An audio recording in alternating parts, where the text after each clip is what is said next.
At para naman sa may init na kaganapan sa mundo ng sports, alamin natin yan kay Marion Pansoy.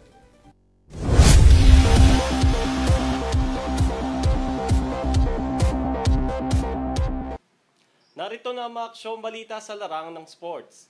Nagtala ng history ang NBA star ng Boston Celtics na si Jason Tatum.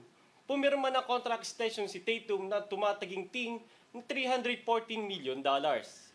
Saad ng ESPN, ang deal na ito ay ang pinakamalaki sa kasaysayan ng NBA. Matapos ang history ni Nikola Jokic ng Denver Nuggets noong Hulyo 2022 na may 5-year Supermax extension na nagkakahalaga ng $264 million.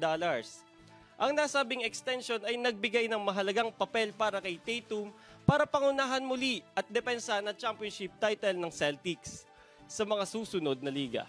Si Tatum ay nagtala ng average sa huling season ng 26.9 points, 8.1 rebounds, 4.9 assists at 47.1 field goals. Bukod pa rito, nakakuha ang Celtics ng $126 million contract extension para sa panimulang guard na si Derek White noong Lunes.